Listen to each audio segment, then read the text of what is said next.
वातजातं नमाम्यहम्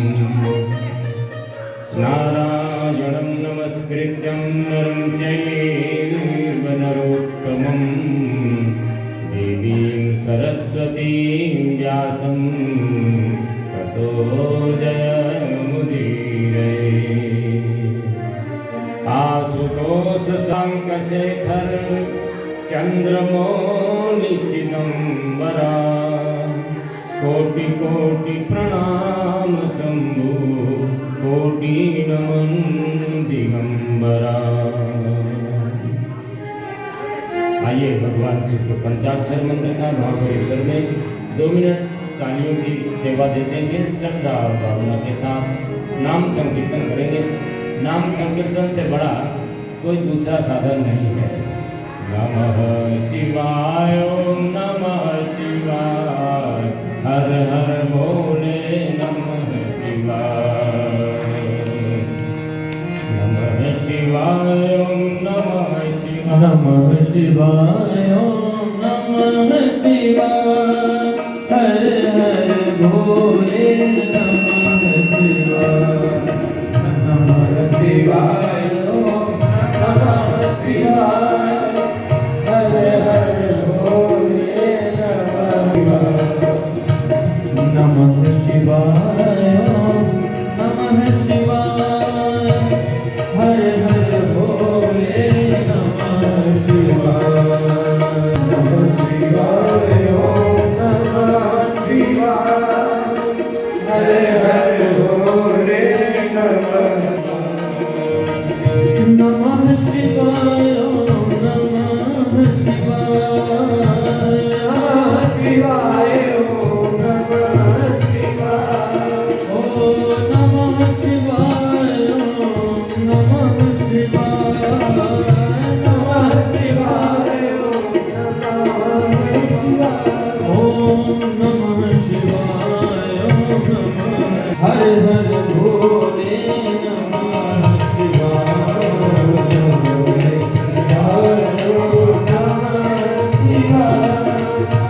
हर हर भोले नमः। ओ हर हर भोले ओ हर हर भोले नमः शिवाय। हर हर भोले नमः शिवाय।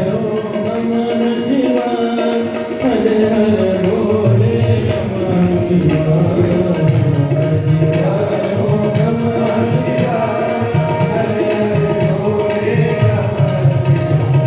नागेश्वराय शिव नागेश्वराय हर हर शिव भस्मांगराय हर हर भोले नमः शिवाय। भस्मांगराय शिव भस्मांगराय हर हर भोले नमः शिवाय। ओम नमः शिवाय ओम नमः शिवाय हर हर भोले नमः शिवाय। नमः शिवाय ओम नमः शिवाय हर हर भोले नमः शिवाय। हर हर भोले नमः शिवाय। हर हर भोले नमः शिवाय। हर हर महादेव।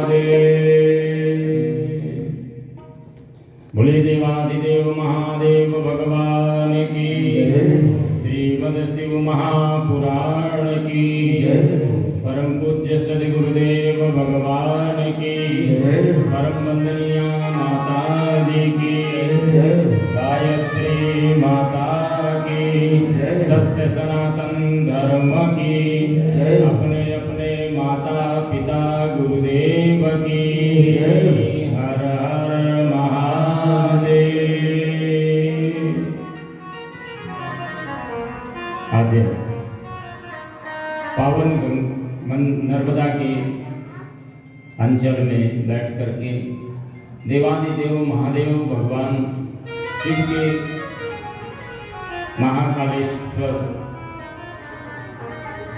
ओंकारेश्वर कमलेश्वर की पावन त्रिविध सानिध्य में गायत्री शक्तिपीठ के दिव्य प्रांगण में माँ भगवती गायत्री के गोद में बैठ करके युगादि पति भगवान शिव के युगावतार परम पूज्य गुरुदेव वंदनीय माता जी की छत्र छाया में इस पावन कथा का आयोजन श्रीमती शांताबाई गंगाराम सातनकर जी, श्रीमती गंगोत्रीबाई रामशंकर सातनकर जी, श्रीमती योगिताबाई गणेश कुमार सातनकर जी एवं सभी सातनकर परिवार, आपके सभी पूर्वजगण, आपके सभी संबंधीगण एवं इस पावन शक्तिपीठ के प्रबंधक के रूप में हमारे सीताराम गौर जी चौधरी साहब एवं उनकी संपूर्ण टीम को अभिनंदन करते हैं, वंदन करते हैं। और आप सभी सम्मुख हमारे सुधी श्रोतागण जो उपस्थित हैं उनका वंदन करते हैं, उनके सौभाग्य की सराहना करते हैं। आज भगवान के पावन शिव पुराण की कथा के तृतीय दिवस में सौनकादिक ऋषियों के बीच में और सूत जी के ये प्रसंग चल रहा है। दूसरा, नारद जी भगवान के साथ जो साप दिया भगवान को और उस साप मुक्ति का प्रायश्चित करते हुए स्वयं भगवान ब्रह्मा जी से यह शिव पुराण की पावन कथा पावन काशी के क्षेत्र में श्रवण कर रहे हैं। सूत जी सुना रहे, सौनकादिक आदि ऋषि प्रयागराज के पावन तट पर ये कथा सुन रहे हैं और हम आप सभी यहाँ बैठ करके सुन रहे हैं। कल आपने शिव और सती के मिलन की कथा सुनी। माँ जगदम्बा भगवती आदि शक्ति ने ही 3 रूपों में अवतार लिया है। वही शक्ति सरस्वती बनी है, वही शक्ति लक्ष्मी बनी है और वही महामाया जगदम्बा सती के रूप में भगवान रुद्र की पत्नी बनी। उनका पाणी ग्रहण संस्कार हुआ। शिव और सती कैलाश पर विराजमान है और भगवान शिव तो गृहस्थ के आदर्श हैं, योग में स्थित हुए तो योग के भी आदर्श हैं, ज्ञान की बात करें तो ज्ञान के भी आदर्श हैं और भक्ति की बात करें तो भगवान शिव भक्ति के भी आदर्श हैं। उनसे बड़ा कोई भक्त नहीं, उनसे बड़ा कोई ज्ञानी नहीं और उनसे बड़ा कोई योगी और वैरागी भी नहीं। माता सती ने प्रश्न किया है भोलेनाथ से, यद कृता विषयी जीवा सा लभेत परमं पदम संसारी न भवेन्नाथ तत्त्वं वद कृपां कुरु। हे भोलेनाथ, कलयुगी मनुष्य को अपने विचारों से सहज पतित हो जाता है। कलयुग में धैर्य नहीं होता। कलयुग में बहुत दिनों तक लोग ज्ञानी वैरागी नहीं रह सकते, बहुत कठोर तपस्याएं नहीं कर सकते। सतयुग में तो हजार वर्षों तक लोग तपस्या करते थे, दैत्य लोग भी। और कलयुग में तो मनुष्य एक दिन का भी व्रत रहे तो 36 बार खाता है। अन्य दिन भले वो 3 बार खाता हो, पर जिस दिन व्रत होगा तो वह विविध प्रकार की चीजें बना के फलाहार के नाम पर तो सुबह से शाम तक 36 बार भोजन करता है। तो ऐसी परिस्थिति में कलयुगी जीवों का कल्याण हो, इसके लिए कोई सरल उपाय आप बताइए। क्या करना चाहिए, कौन सी साधना करनी चाहिए उसे? तो भगवान ने कहा, कलयुग में ज्ञान और वैराग्य तो बूढ़े हो जाते हैं। आपने भागवत में भी पढ़ा। यहाँ ज्ञान यदि थोड़ा सा किताबों का हो भी गया तो व्यक्ति नास्तिक हो जाता है। ज्ञान में यदि श्रद्धा नहीं है तो वह ज्ञान उसको, किताबी ज्ञान उसको नास्तिक बना देता है। और यदि उसमें वैराग्य नहीं है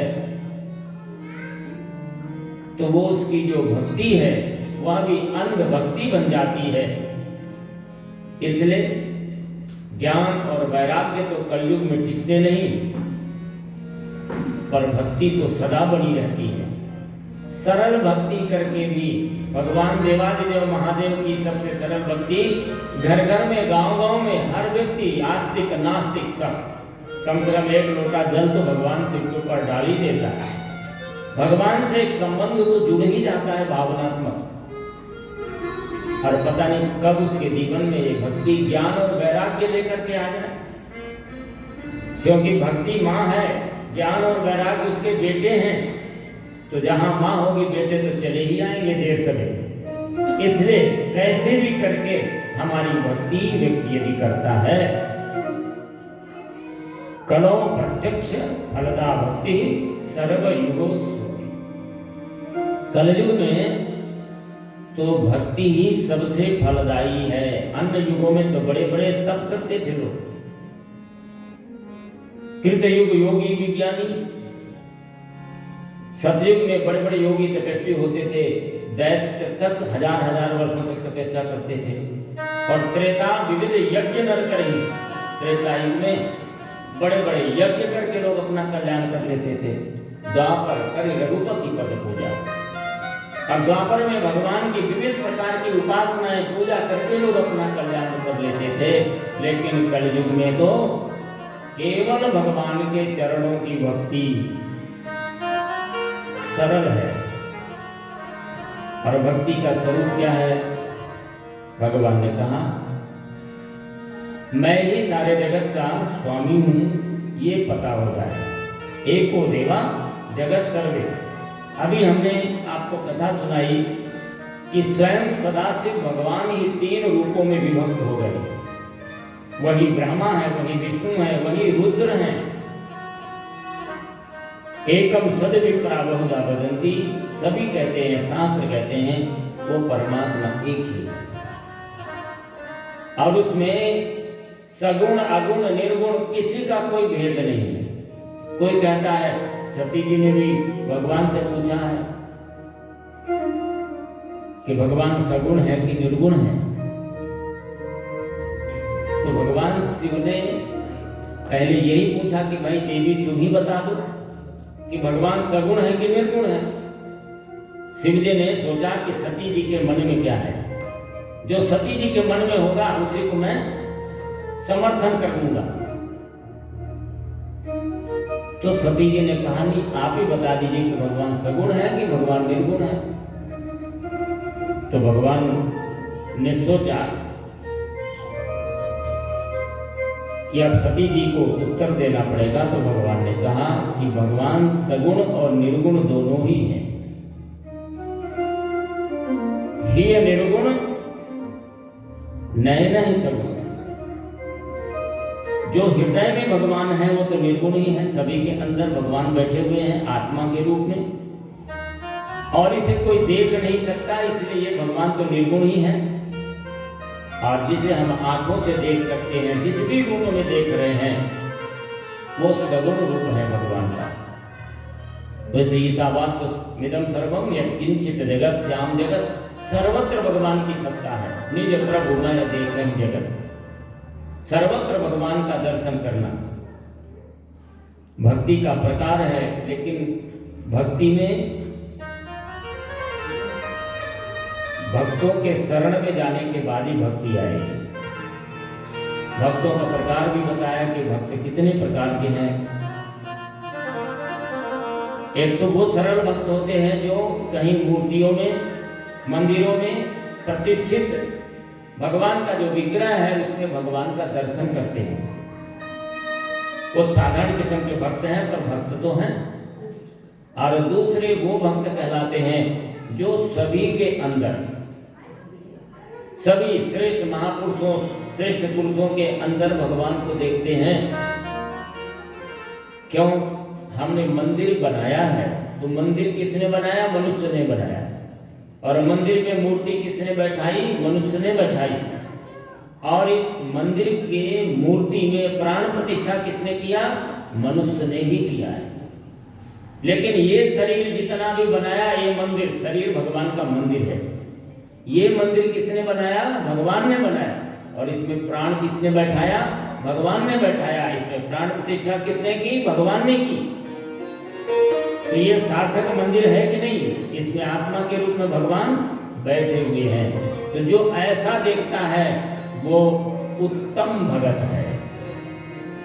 एक बार परम पूज्य गुरुदेव को विरला जी मथुरा में जब थे तो उन्होंने कहा कि गुरुदेव आपका काम बहुत अच्छा है, मैं 11.5 करोड़ रुपए उन दिनों, आज से 60 साल लगभग पहले, मैं 11.5 करोड़ रुपए आपको देता हूं, आप गायत्री माता का इतना सुंदर मंदिर बनाइए कि दुनिया में ना बने। और आज 11.5 अरब रुपए के बराबर है, तो 11.5 अरब रुपए का मंदिर बन जाता तो शायद वास्तव में दुनिया में कोई मंदिर ना होता। गुरुदेव बिरला जी को लेके गए और वो यमुना के किनारे पड़े हुए दीन दुखी गरीब असहायों को बताया। देख बिरला जी ये कौन है? बोले गुरुदेव ये सब गरीब लोग हैं। उनको समझाया कि इन मंदिरों को किसने बनाया? भगवान ने बनाया है। यदि आप सच्चे गायत्री माता की प्रतिष्ठा करना चाहते हैं तो आप इनके लिए विद्यालय बनाइए, इनके लिए अनाथालय बनाइए, इनके लिए आप ज्ञान उद्योग व्यवसाय का साधन बनाइए। हमारी गायत्री माता तो छोटे से ही मंदिर में रह रही है। और इसी दिव्य विचार से प्रभावित होकर के बिरला जी ने सारी दुनिया में धर्म संस्कृति के लिए इतना बड़ा काम किया कि आज तक किसी ने नहीं किया। कितने बड़े बड़े उद्योगपति इस दुनिया से चले गए, कोई नाम नहीं जानता, पर बिरला जी का नाम एक एक बच्चा जानता है। और धरती के कोने कोने पर विद्यालय, अस्पताल, मंदिर, धर्मशालाएं बिरला जी की बनी हुई है। सत्पुरुषों के सानिध्य में आने के बाद व्यक्ति का जीवन बदल जाता है। इसलिए सर्वत्र जो भगवान को देखता है वो सच्चे अर्थों में मेरा भक्त है। और भक्त वही है जो विषम परिस्थिति में भी धर्म का परित्याग नहीं करता। आप देखिए श्रीमद् भागवत में कथा आती है, जो द्रौपदी को कृष्णा कहा। कृष्णा का मतलब है कृष्ण की परम भक्त्या। कृष्ण की परम भागवत जो है उसको कृष्णा नाम दिया था भगवान ने। और आप देखिए जिस समय 5 बेटों को अश्वत्थामा ने द्रौपदी के मार दिया और अश्वत्थामा को अर्जुन बांध करके रस्सी में सामने लाते हैं और द्रौपदी ने देखा दूर से, मुच्यताम येषाम नितराम ब्राह्मणो गुरु। अर्जुन इसे छोड़ो छोड़ो, पहले तो प्रणाम किया। उस आतताई को जिसने 5 बच्चे मार डाले हों उसको प्रणाम किया, धर्म के नाम पर देख करके। कुछ भी हो ये हमारे गुरु का पुत्र है, गुरु का पुत्र है। धर्म कहता है ये हम क्षत्रिय हैं, स्वभाव से ये ब्राह्मण होने के कारण हमारा गुरु है। इसलिए धर्म कहता है कि इनकी हत्या नहीं होनी चाहिए।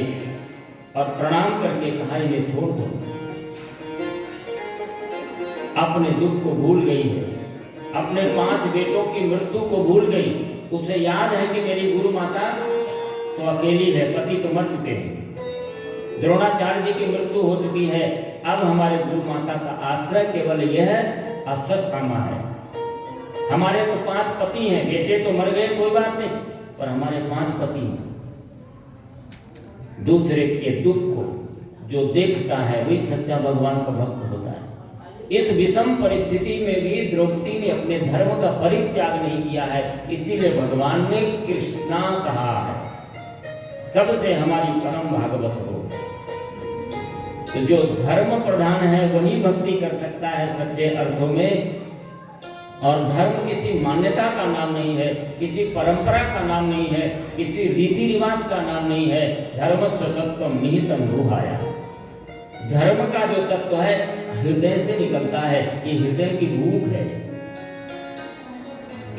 जिसको समझ में आता है कि हमारा भगवान सबके अंदर है, तो वो कभी भी किसी को दुख नहीं दे सकता है। पर दुख कातरता सहज आएगी, उसके कल्याण की भावना सहज आएगी, उसका सम्मान करने की भावना सहज आएगी।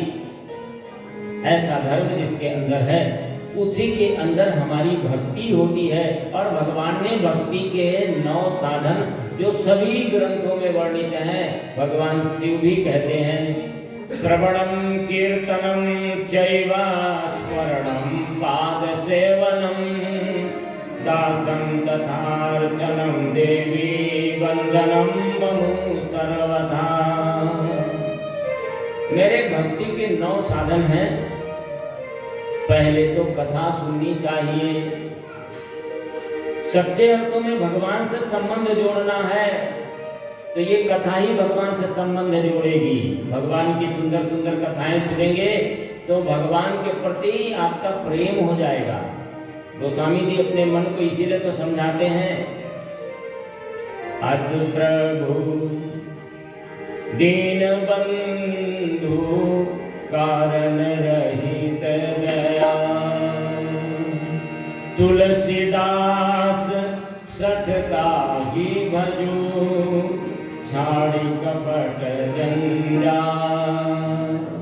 गोस्वामी जी कहते हैं कि ऐसे अकारण करुणा बरमालय भगवान को ध्यान रखो, जिसने आपको पैदा होते ही माँ के छाती में गरम गरम दूध दिया।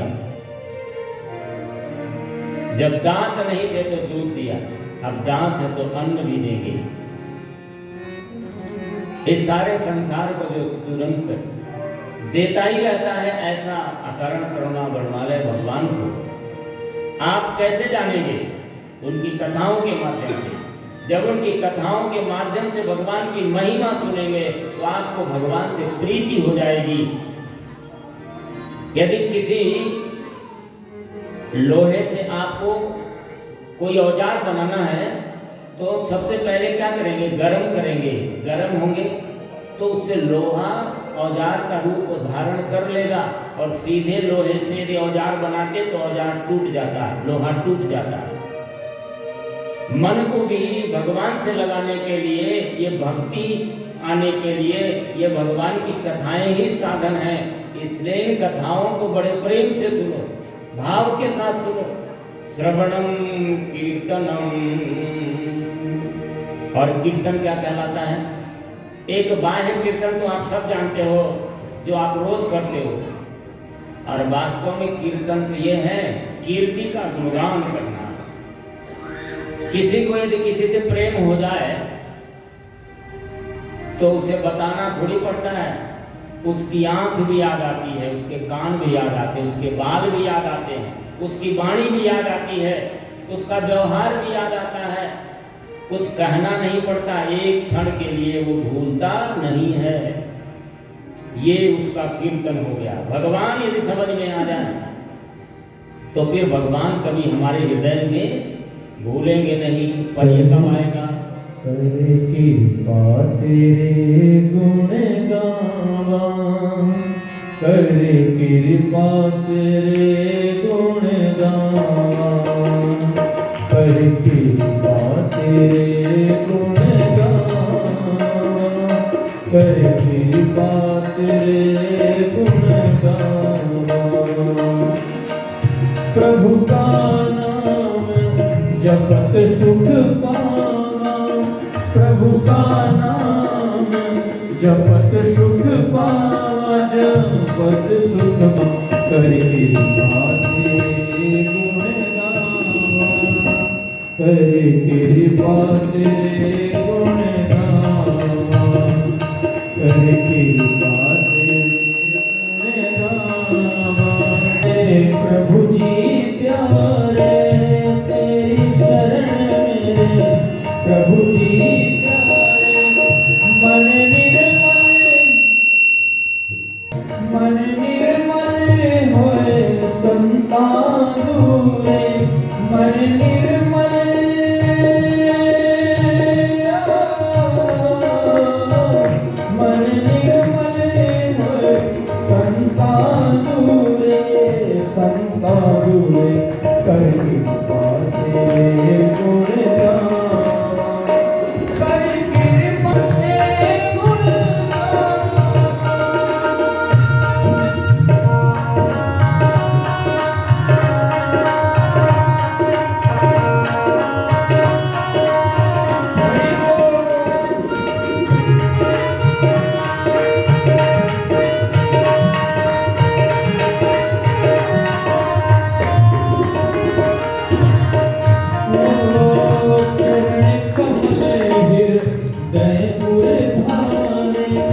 कीर्तन तो भाव से होता है और भगवान को पहचानने के बाद ही कीर्तन होता है सच्चे अर्थों में। और इसके बाद स्मरण सदैव भगवान का बना रहे, उनके चरणों में भक्ति बनी रहे। इसके लिए उनके पाद सेवन अर्थात कुछ पूजा जो भी आप करते हैं, सुबह से शाम तक भगवान जी को बेलपत्र चढ़ाते हैं, जल चढ़ाते हैं, चंदन अक्षर जो भी चढ़ाते हैं, दास्यम तथा अर्चनम, अपने दास भावना के साथ। जगत के स्वामी आप हो, आपने हमारे ऊपर अनुकंपा किया है, इस प्रकार से सुंदर शरीर दिया है, मानव जीवन दिया है। पशु बना देते तो हम आपका पूजन कैसे करते? स्वामी मान करके सच्चे श्रद्धा के साथ भगवान का नित्य वंदन करना चाहिए, प्रणाम करना चाहिए। ऐसे 9 प्रकार की भक्तियों को भगवान शिव ने माँ जगदम्बा सती जी को समझाया। और भगवान शिव तो इतने सरल हैं कि एक बार तो बृकासुर ने कहा, भोलेनाथ आपकी पूजा करने के लिए रोज हमको ताजी भस्म चढ़ानी पड़ती है। कभी कभी ऐसा अवसर आ जाता है कि भस्म कहीं मिलती ही नहीं। तो भगवान शिव जी ने कहा, बताओ क्या चाहते हो? तो बृकासुर ने कहा, मैं ये चाहता हूं कि जिसके सर पे हाथ रखूं वो भस्म हो जाए, तो भस्म मिल जाएगी, मैं आपको चढ़ा दूंगा। तो भोलेनाथ ने ये भी नहीं सोचा कि वरदान क्या दे रहे हैं, मांगा तो तथास्तु कह दिया। और जैसे तथास्तु कहा तो उसके मन में आया कि गौरी हरण लालच, वो तो पार्वती जी को ही हरण करने के लिए दौड़ पड़ा और भगवान शिव को भागना पड़ा। और जब भगवान शिव भागने लगे तो संतुलन बनाने का काम भगवान नारायण का है। तो भगवान नारायण ब्रह्मचारी के रूप में आए और कहा, अरे शकुनी नंदन कहाँ इतना थके हुए भाग रहे हो?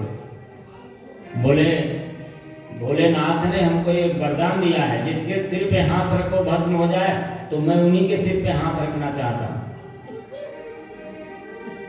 तो भगवान नारायण ने कहा, कहाँ इस चक्कर में पड़ गए? भोलेनाथ तो कभी कभी अवधूत स्थिति में रहते हैं, उन्हें पता ही नहीं रहता क्या बोल गए। कुछ नहीं होने वाला है, हमको भी यही तो वरदान दिया है। देखो, नाचते हुए भगवान ने कहा कि देखो मैं अपने सिर पे हाथ रखे लेता हूं और कुछ नहीं हुआ, तुम भी करके देख लो। उसने भी अपने सिर पे जैसे हाथ रखा तो भस्म हो गया और भोलेनाथ का प्राण बचा। ऐसे तो औघड़ दानी है, जो मांगा वो पाया। नहुस को इतना बड़ा इंद्रासन प्रदान कर दिया थोड़ी सी तपस्या में, और नहुस पहुंच करके इंद्रलोक में जाकर के सची जी को ही अपनी पत्नी बनाने के चक्कर में पड़ गया। कामना व्यक्ति के अंदर जब आती है तो उसे समझ में नहीं आता, कामना का नशा बड़ा बुरा होता है। और नहुस ने सप्तर्षियों को ही कहा कि जल्दी जाओ सती जी को पालकी में बिठा के लाओ। और जैसे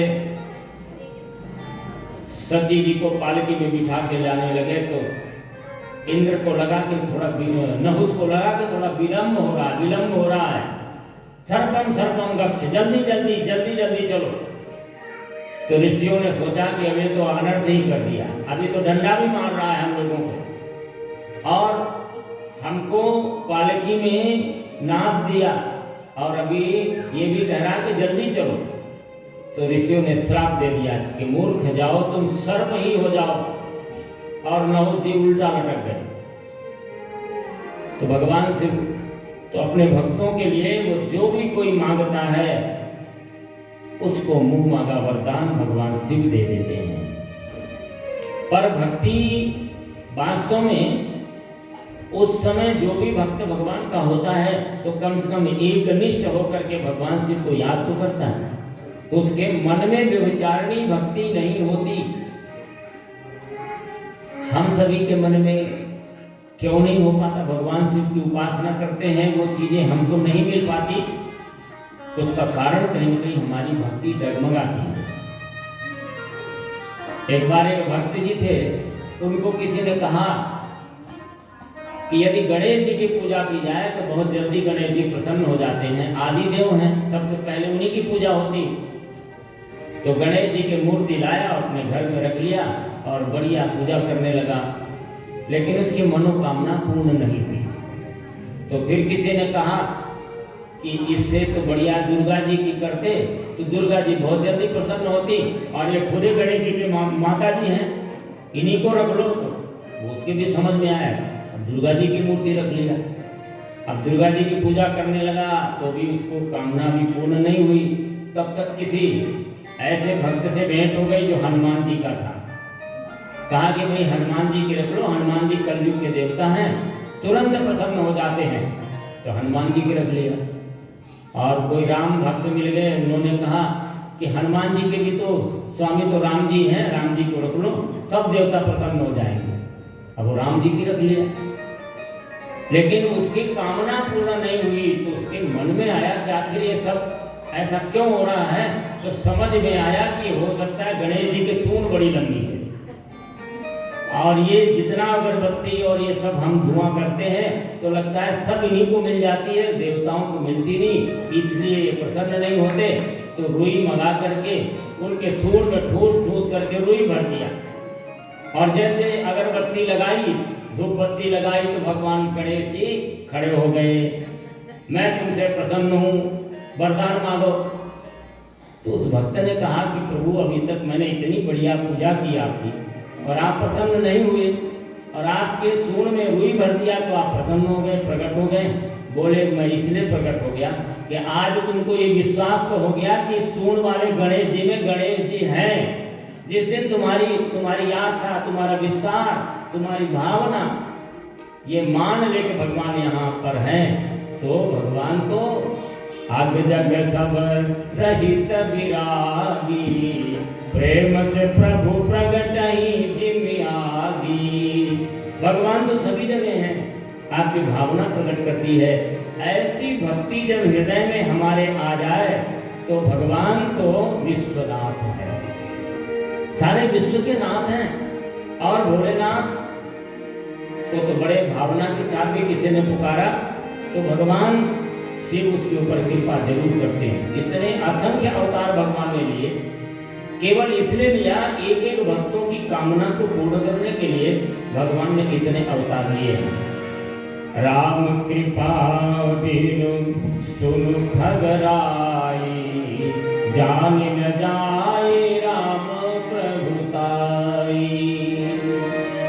राम की कृपा ने, भगवान भोलेनाथ की कृपा के बिना उनकी भक्ति भी नहीं आती। कई जन्मों का पुण्य आपके जीवन में उदय होता है, तब आपके हृदय में सच्चे अर्थों में भक्ति आती है। और भगवान से मांगने वाली चीज केवल एक ही है। कलयुग के देवता हैं भगवान शिव जी, अन्य युगों में अन्य देवताओं की पूजा है, पर कलयुग में भगवान शिव से बड़ी कोई पूजा नहीं है। भगवान शिव की पूजा करेंगे तो भगवान शिव आपका कल्याण करने के लिए जरूर किसी न किसी रूप में आए। स्वप्न में भी भोलेनाथ का दर्शन हो जाए तो आप समझ लेना इस स्वप्न का फल ये है कि आपके जीवन में जो संकट अभी तक चल रहा था वो टल जाएगा। कभी स्वप्न में ऐसा हो तो आप देख लेना आपके जीवन में परिवर्तन जरूर आ जाएगा। इस कलयुग के अधिष्ठान देवता भगवान भोलेनाथ हैं, उनकी भक्ति मांगो।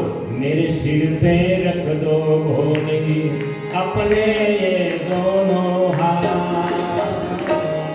देना है वो दीजिए जन्म जन्म का साथ।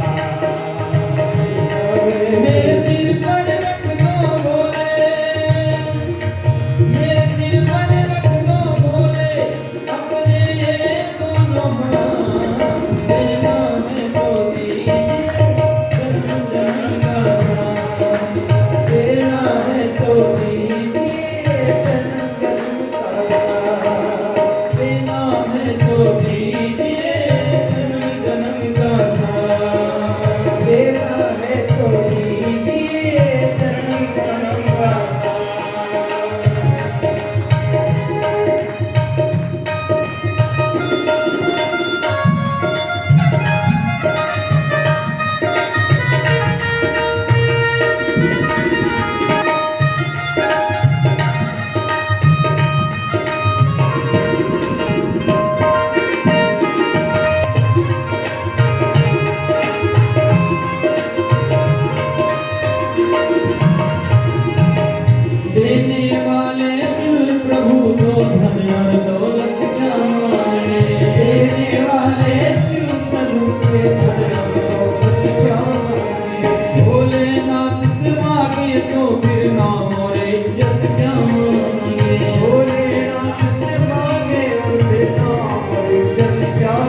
मेरे जीवन में तू कर दो, मेरे जीवन में तुम कर दो कृपा की बाबा बरसा, देना है तो दीजिए जन्म जन्म का आसान, देना तो दीजिए।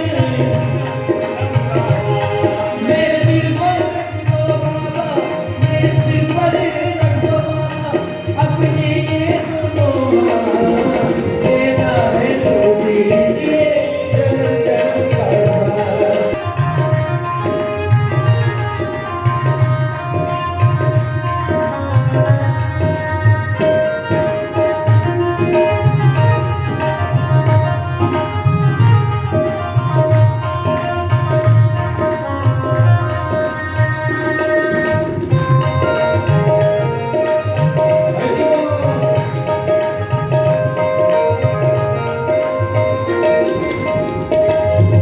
झुलस रहे हैं गम की धूप में प्यार की छैया कर देना,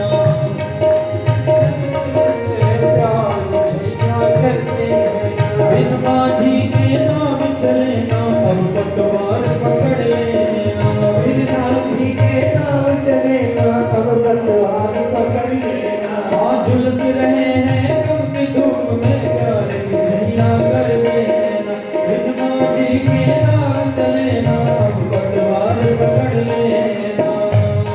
मेरा रास्ता रोशन कर दो, मेरा रास्ता रोशन कर दो, सारी अंधियारी रात देना है तो दीजिए जन्म का साथ, देना तो देना है तो दीजिए जन्म जन्म का साथ, देना है तो दीजिए जन्म जन्म का साथ, देना है तो दीजिए जन्म जन्म का साथ, जन्म जन्म का साथ, जन्म जन्म का साथ।